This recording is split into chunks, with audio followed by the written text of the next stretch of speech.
So Josh Taylor retains his light welterweight undisputed crown with a shocking, controversial 12-round decision over Jack Catterall. This was one of the worst performances of Josh Taylor's career. He looked terrible in this fight. He looked frustrated. He looked drained. He looked like he couldn't get going. And Jack Catterall was just, boxing out of his skin at times. He was the one who was controlling the pace of the fight. From distance, he was outclassing Josh Taylor. He was just picking Josh Taylor off. Caused bad damage to his eye. Hurt him a few times, dropped him in the 8th round, Jack Catterall looked like the better fighter in there from distance. And I know people are saying Jack Catterall was holding a lot and it was excessive, and he did have a point taken off him for that. And I felt that he was a little bit excessive at times with the holding and spoiling, but sometimes you got to do what you got to do in there if you can get away with it. But Josh Taylor, from the working on the inside, just couldn't really do anything with Jack Catterall. He was landing shots here and there on the inside, Josh Taylor, but not enough, not a sustained attack against Jack Catterall, where Jack Catterall was the one working better from range. He was the one picking Josh Taylor off with nice counter punches, and he was the one who was hurting Josh Taylor. He was the one who was landing the more damaging, eye-catching shots throughout the fight.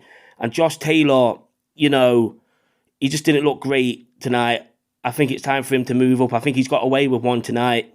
I think he got a gift tonight, and I think he should move up now, vacate these belts at 140 pounds and go up and try and get a mega fight at 147 pounds, because he is totally drained, I think, now at 140 pounds. He looked it tonight. He didn't look as full as he usually does getting in the ring. He still looked a little bit gaunt, Josh Taylor. I know he's a tall, wiry kind of guy anyway, but tonight he looked it more than ever.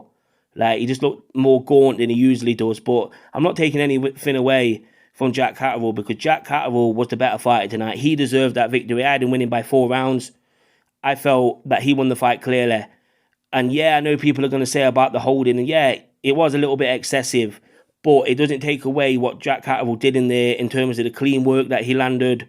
He was the one who was controlling the rounds. I think the punch stats were something like 165 punches landed for Jack Catterall, whereas Josh Taylor only landed 85 punches. And that was the story of the fight. Josh Taylor couldn't really land anything against Jack Catterall, especially at long range. Long range, it was a total mismatch. Jack Catterall was just outboxing him, outclassing him.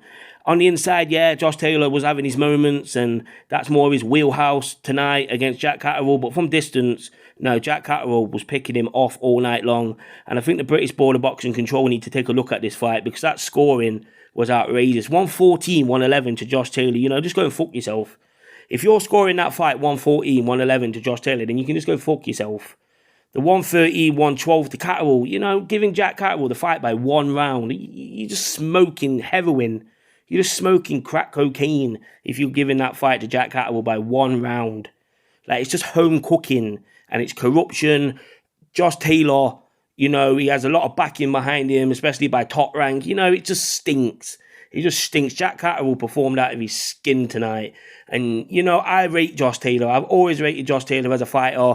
I think what he did against Jose Ramirez was fantastic. His stretch of fights that he's had, like his last 6 fights, something like 160 wins for his opponents and only 1 defeat between all 6 of them. Fantastic. But tonight, he got beat. He got beat by the better fighter on the night, and that was Jack Catterall. He performed out of his skin. This is a guy who's been waiting for his shots at the title, well, titles in this case, for almost 2-3 years. You know what I mean? He stepped aside so Josh Taylor could fight Jose Ramirez, and he got absolutely hosed tonight by British boxing. He got absolutely hosed in Scotland. And, I've seen some terrible decisions before in Scotland, like Ricky Burns versus Ray Beltran. The fight where Ray Beltran broke Ricky Burns' jaw, and, he looked like he won the fight clearly, and they gave it a draw. Like, Jack Catterall didn't even get a draw. Like, this is a loss on his record. If I'm Jamie Moore and I'm Jack Catterall, I'm looking into this, I'm thinking this is wrong. Like, this is boxing nowadays, just absolute corruption at times. The guy with the backing, the home fighter, just gets all the support and all the leeway. And tonight it showed, and it was absolutely disgusting. And like I said, I rate Josh Taylor. I rate him as a fighter. I think he's a great fighter. But tonight it was not his night. He got beat, in my opinion. So comment below in the comment section. What do you guys think about this fight? Do you think it's a robbery? Do you have a different opinion? Just comment below in the comment section, and make sure you subscribe to the channel. You know, I always appreciate it. Comment below. I'm out.